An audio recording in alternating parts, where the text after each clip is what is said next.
Whew. Some window, eh? Howdy people, how are you all doing? And welcome to the 2020-21 Charlton Athletic January transfer window review. Boy, strap yourselves in for this one, lads. Before we get on to the absolute chaos that was transfer deadline day, we'll talk about the events that happened before yesterday. So, the beginning of the window leading up to that day was fairly positive. We started off our business by completing the signing of FC Midtjylland striker Ronnie Schwartz. I'm not going to go into too much detail about Schwartz because I've spoken about him on the channel a number of times now. I knew this deal was going to happen. We nearly got him in the summer window. The deal fell through. He was then pictured at the AFC Wimbledon game, so we're thinking, yeah, the deal's definitely done, and we got the deal over the line. We paid a fee for him, 2.5-year deal, long-term signing, which obviously is good, and obviously his record suggests that he is a fantastic, prolific striker. Yeah, he's been okay so far. He's done alright. He's got a goal to his name. He got the equaliser against Rochdale, 4-4 draw, very well taken goal as well. Good team goal, that one. Our second signing then came days later. We completed the loan signing of Liverpool winger Liam Miller, and I think most people will be in agreement when I say this has been an absolutely exceptional signing. Since he's come in through the door, he has been brilliant. And he is a player that we've lacked in this side so badly since Doughty got injured. A wide player with pace. A player that can take the ball forward and take on players. And that's exactly what we have now with Miller. He darts down that left-hand side. He loves to cut back on that right foot. He likes to come back on the defensive as well and help out Martson and Purrington. He likes to help out the left-back position. And, of course, in our previous fixture against MK Dons, he got his first goal for the club, which was a very well-deserved goal. You know, he's been brilliant since coming into the side, and it was a really good goal as well against MK Dons. Great composure, chested it down at the back post, no one around him, just smashes it in at the near post. A fantastic finish, and long may that continue. Hopefully, he gets a couple more goals to his name this year. Now, after those two signings, we saw quite a few departures. The first of which was one that we all saw coming, and that, of course, was Dylan Levitt. He had his loan cut short by Man United, and they decided to recall him. To my knowledge, actually, he hasn't actually gone back out on loan, so he stayed at Man U. I'm assuming he's going to go back to their academy team, but this is one we all saw coming, and I don't think any Charlton fan is fussed about this whatsoever because the guy barely played. I know Levitt contracted COVID midway through the season, but even so, he only played like 3 games at League One level, and I think he was very overhyped right from the start. I know Nicky Butt at Man United said he was the best passer at the club. Levitt shanked so many passes wide, it was ridiculous. His free kicks were terrible. And if I'm being honest with you, I think he lacked the physicality for this league. He looked like he's quite a lightweight, very skinny player, kind of like me. And I don't think he was ready for that level. And to be honest with you, it does baffle me that he's still playing regular football in the Wales national team, the full-strength Wales team. He's getting football there when he absolutely tank to us, we have to say. Josh Davison obviously had a previous loan spell with Woking in the National League. He was absolutely fantastic. Obviously, it was his first proper taste of professional football. Obviously, been in the development squad, the under-23s previously. Finally a chance to get regular football, and he absolutely killed it at Woking. The deal was only until January. He comes back to the club and he is instantly sent back out on loan, this time to the EFL, and he goes to Forest Green Rovers in League 2, which I think is a perfect move for him. It's a really good opportunity for him to test himself. National League, he absolutely killed it with Woking, so now he needed a bigger challenge, and he's got that now with Forest Green, who I believe are fighting for promotion, so hopefully he can help them do that. Now, this next one definitely caused a lot of debate amongst the Charlton fan base. I refer to George Lapsley. He, of course, completed a loan move to Mansfield Town at the start of the season. It was Lapsley's choice to go out on loan. He went to Bojo Gallen and Jacko and said, look, I want to go out on loan. I want to develop myself as a player. And he absolutely killed it at League 2 level. He was absolutely fantastic. He was finding his feet. He scored a couple goals. I think he's got 5 goals for them and 1 assist or something like that. And obviously in January, the club confirmed that Lapsley would be allowed to leave the club in January, and Mansfield are the club that have snapped him up. They have completed a permanent move. I'm one of the fans that think it was the right call. I think, as much as I love Lapsley, Lapsley's 23 and he needs to go out and he needs to develop because he hasn't been, correct me if I'm wrong, I don't think he's been anywhere else other than Charlton. Mansfield is his first proper loan away from the club. It's business for Charlton that was going to happen anyway. I think that Lapsley was going to go in the summer anyway. Even at the start of the season, I was thinking, I think Lapsley's time at the club is numbered now. For the sake of his career, he had to move on. And then the next departure before we finally made another addition was Alfie Doughty. Now, again, this was another one that we all saw coming. He's completed a move to Championship side Stoke City. He, of course, was out of contract in the summer, right at the start of the season. It was confirmed by the club that he would not be signing an extension. So I was sitting there thinking, right, I think we all know what's going to happen here. I think Doughty is definitely going to be going. Absolutely superb when he did play games in League One this season. He was absolutely fantastic. You know, would just take the ball on the wing and would just run down that wing. To be honest with you, that's probably all he had to his game, to be honest with you. Just get the ball and just run. But it worked for him because no one could catch him. He was absolutely brilliant. Of course, he did receive quite a lengthy injury. I'm not entirely sure if it was a knee one. A lot of the staff was saying, we don't think we're going to get him back for too long. Even Thomas Sandgaard was saying that we're probably not going to see him again for the rest of the season. I don't know if that was in regards to injury or the eventual deal that happened. As we all know, he has completed a move to Stoke City. He wasn't going to sign an extension. Obviously, he had 6 months left on his contract, and we did the right thing to let him go there and then, because if we waited it out until the end of the season, Doughty wasn't going to sign an extension. He was going to leave on a free. And under Thomas Sandgaard, we're not going to let youth players go on a free. We're not going to have the same situation as Joe Aribo.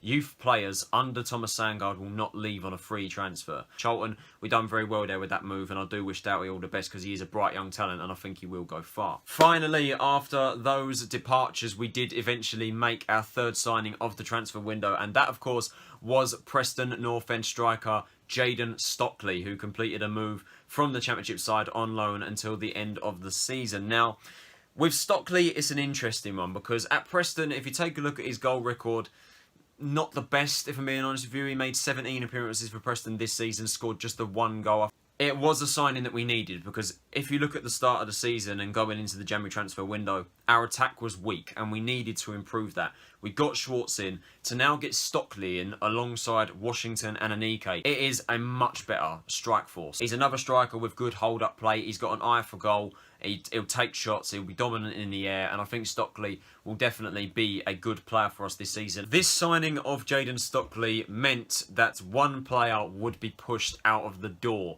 And that player in question was, of course, Omar Bogle. And I think I speak for every single Charlton fan when I say, good riddance. I do feel somewhat sorry for him, if I'm honest with you. I do feel somewhat sorry because it just didn't work out. It's another striker that didn't really work out. Similar to Toma Hemed, if I'm honest with you. Just a striker that just did not work out. But let's be honest. At the end of the day, Bogle wasn't good enough. He just was not good enough for this football club at all. He did score 2 goals, but one of them was a rebound, and the other one, he took it round the goalkeeper and fell over the ball, and it went in. So, but yeah, it didn't work out for him, and he had to go. He had to go. It's as simple as that. Schwartz and Stockley, with those two coming in, Bogle's days were limited. But I am rather surprised that we've let him go to a promotion rival. He's gone to Doncaster Rovers. That, and also he's gone on a free. Basically written that he's going to play for Doncaster now and he's going to score against us. But if he does, oh my God, that's going to be an absolute nightmare. That's going to be absolutely horrible. And then along with Bogle, we did see another striker leave the club, and that of course was Paul Smith. He was recalled by QPR, which was an interesting one. I don't think a lot of people saw this one coming. It obviously wasn't Charlton's decision to recall him. It was actually QPR. So I was rather surprised that QPR had taken the option to recall him. I was expecting Charlton to say, look, we don't want him. We wanted to cancel the loan.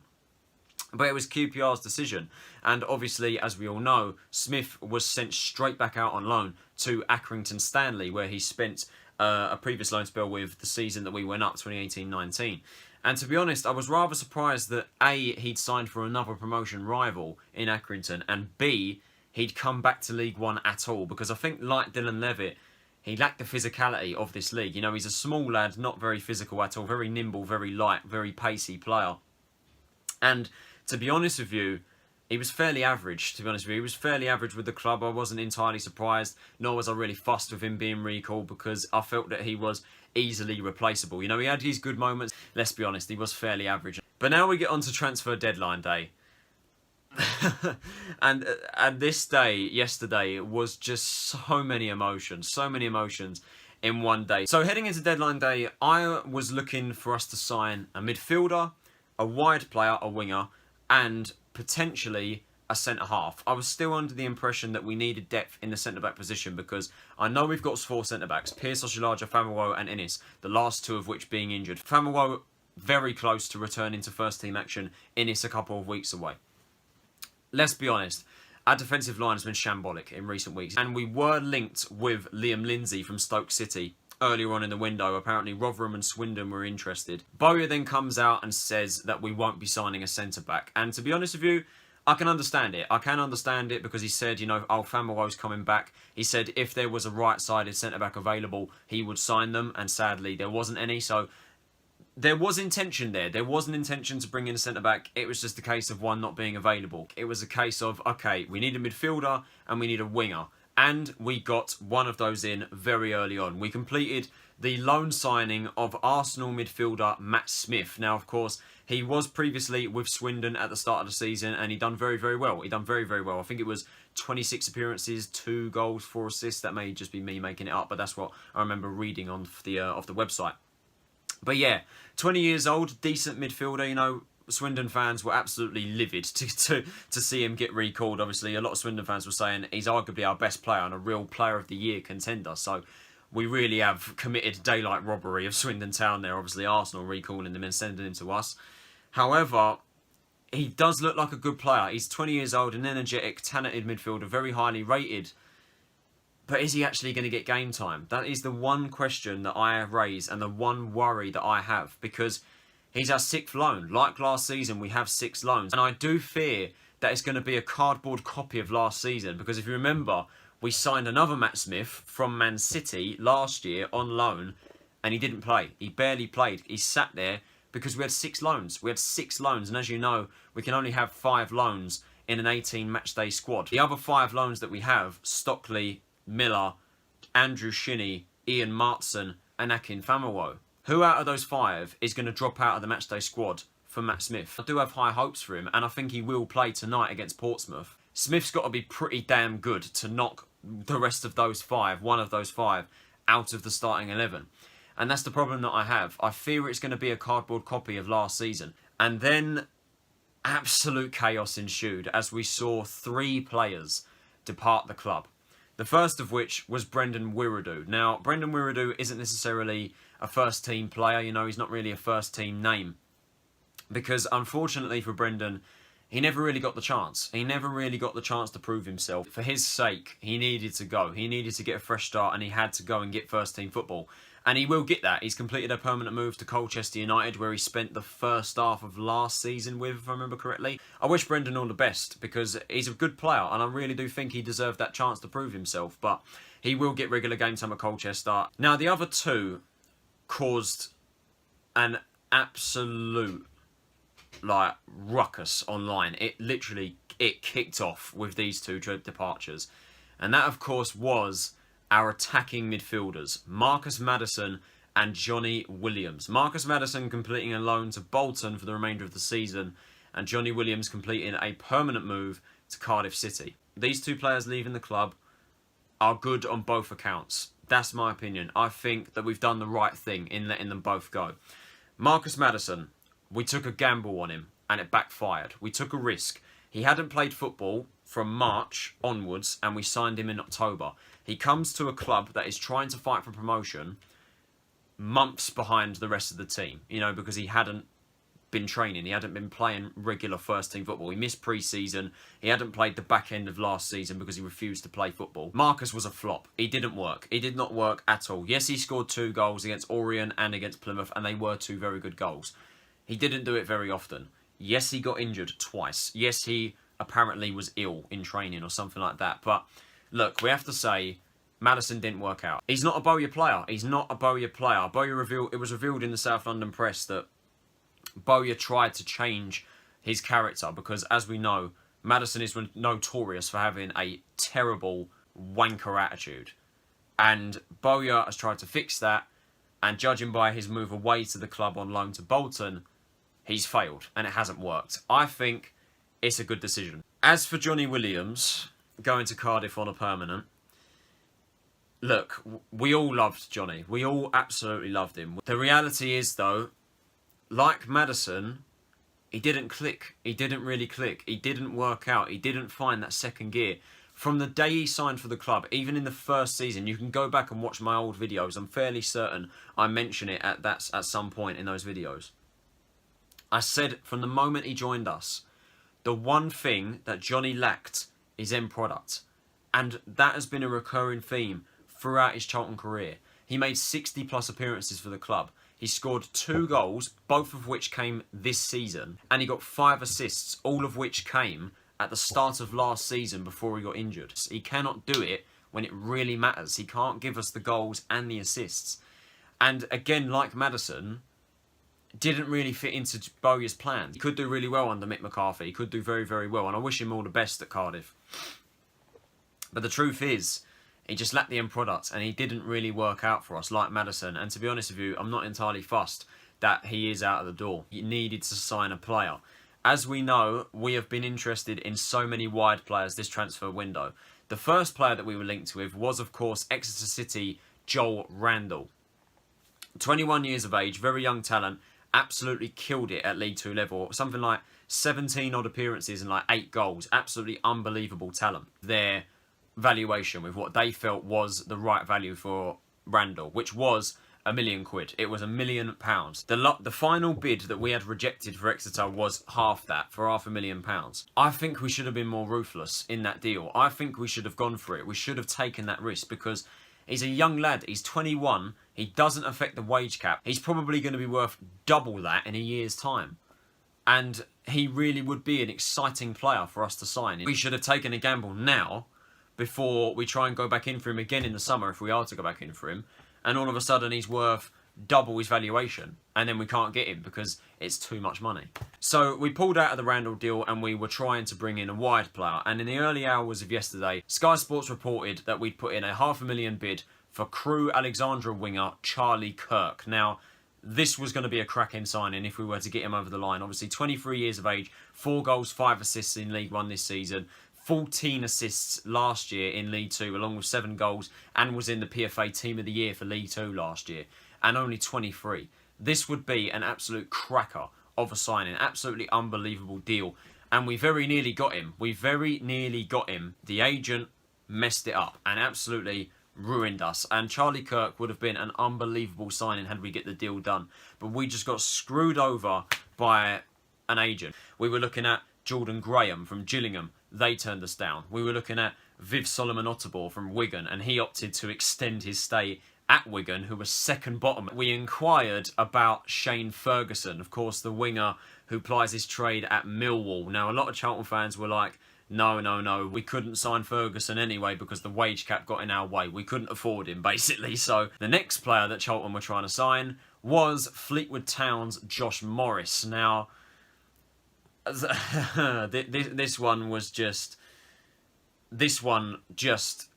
went off. It just spiralled the Charlton fan base completely out of control because, let's be honest, Josh Morris didn't match the ambition that we wanted. We wanted a young winger, a young pacey winger that was going to help us get promoted. We needed some energy in that team. A 30-year-old Morris, who is certainly not the player that he was a few years ago. I think he'd be a downgrade on Johnny Williams and Marcus Maddison if we were to bring him in. Thankfully, though, we couldn't bring him in because Fleetwood needed to sign a replacement if they were to let Morris go. And they didn't. They signed Dan Batty, I believe, the midfielder from Hull City, and they didn't sign a winger. So that deal was off the table. And Charlton, with about an hour to go, were left without a winger. And we were just sitting there thinking, we've lost Wiradoo, we've lost Johnny, we've lost Marcus, and we've now got a fairly thin squad with only one recognised wide man. The 11 PM deadline passed, no announcement. I put a tweet up saying, signings don't have to be announced by 11. There could still be something in the works, but it's the hope that kills you. Seconds later, 7th time lucky, 7th time's the charm, we got our man. We completed the permanent signing of Swindon Town winger Dialang Jaisimi. What a signing. What a absolutely unbelievable signing. 22 years old, a 6-figure sum on a 3.5-year deal. And I feel so sorry for Swindon Town. I can't help but feel so sorry for him because not only have we robbed their best player on loan in Matt Smith, we've gone and robbed their best permanent player from Dialang Jaisimi. That's what you get for scoring a late equaliser against us at the county ground. You mug us off away from home and draw 2-2, we'll just ruin your entire season and get in Matt Smith and Jaisimi. But my God, what a signing JC is. A pacey, technically gifted player with some outrageous skills. Caused us havoc this season when he had played for Swindon.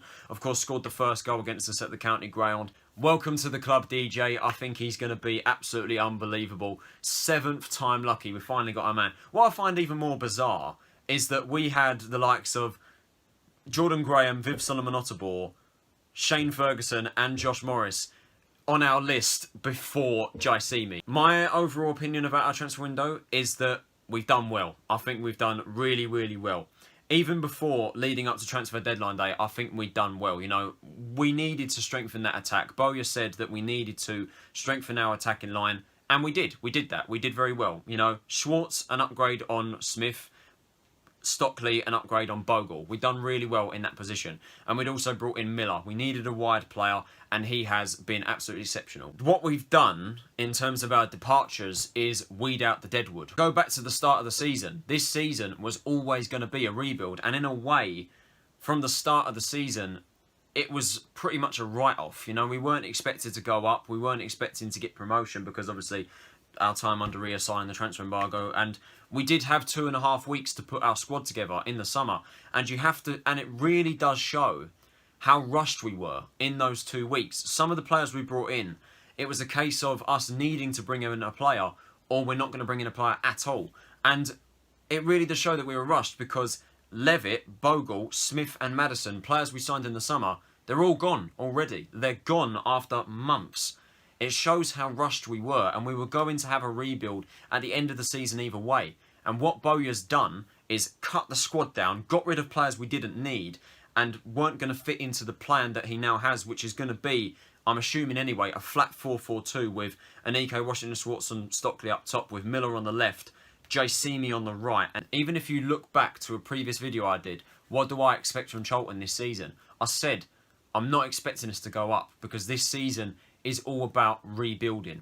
And I know a lot of people have been saying, oh, you can't use the 2.5 weeks as an excuse anymore. It's bollocks. And it's not, because we're getting rid of players that we signed in the summer already. As I said, 4 players we signed in the summer are now gone.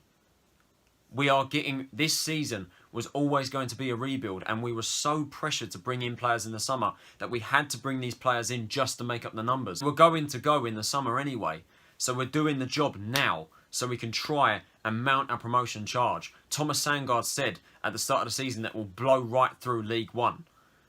And you can really see, and even though it doesn't look like that we're going to blow right through League One at the moment, it shows we have tried. Now, with the deadwood gone, with the rebuild already in motion, with what was already going to happen in the summer, I know I've said it so many times, we do have a fighting chance. We do now have a fighting chance with this new system, with the players that Bowyer wanted to sign. This is technically his first full window under Thomas Sandgaard. His first full proper transfer window when he's got money to spend. And the only thing that we can do is back the boys, back the team, back Bowyer. But anyway, I need to end this video now because I've dragged it out for far too long. Thank you for watching this Charlton Athletic January transfer window review. If you enjoyed the video, can you possibly leave a like, subscribe if you're new around here, and turn on those post notifications so you're notified of when I post. This has been Tyler Rolinson. Have a nice day, and I will see you all in the next video. Take it easy, stay safe, and I'll see you all later.